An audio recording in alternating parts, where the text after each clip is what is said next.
அடிப்படை தகுதி ஆண்டு 3, ஆண்டு 4, ஆண்டு 5 இதில் ஏதாவது ஒன்றை கொண்டு வர வேணும். ஏனென்றால் உணவு, உடை, உறையுள் அடிப்படை தேவை. ஆண்டோண்டு பிள்ளைக்கு தெரியும் சபாநாயகர் அவர்களே, ஆண்டோண்டு பிள்ளைக்கும் பிள்ளை என்னமா அடிப்படை தேவை? உணவு, உடை, உறையுள். ஒரு செம்மறி ஒன்று ஜனாதிபதியினுடைய மேடையில் என்று சொல்லுது உணவு, உறையுள், வீடு என்று.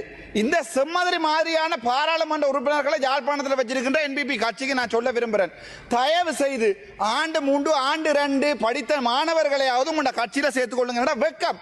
ஒரு உணவு, உடை, உறையுள் இதை கூட செல்ல தெரியாத என்பிபி உறுப்பினர்களை வச்சுக்கொண்டு வடக்கு மாகாணத்தில் அண்மையில் ஜனாதிபதி வந்து புக்கை சாப்பிட்டு விட்டு போயிருக்கிறார். இந்த புக்கை தொடர்பாக சில விடயங்களை நான் சொல்லணும். யாழ்ப்பாணத்திலே புக்கை என்பது ஒரு மிகப்பெரிய உணவு. ஜனாதிபதி அவர்கள் யாழ்ப்பாணத்துக்கு வந்து புக்கை உடுத்து விட்டு போயிருக்கிறார். நாங்கள் புக்கை கேட்கவில்லை ஜனாதிபதியிடம். நாங்கள் கேட்டது வலிவடக்கில் இருக்கின்ற காணிகளை விடுவீங்கள், வலிவடக்கில் இருக்கின்ற மக்களுடைய வாழ்வாதாரத்தை பாருங்கள். இந்திய மீனவர்கள் அள்ளி கொண்டு போகின்ற வளங்களை சுரண்டுகின்ற வேலைகளை நேவியை போட்டு நிப்பாட்டுங்கள், அல்லது இடம்பெயர்ந்த மக்களுடைய வீடுகளை கட்டி கொடுங்கள்.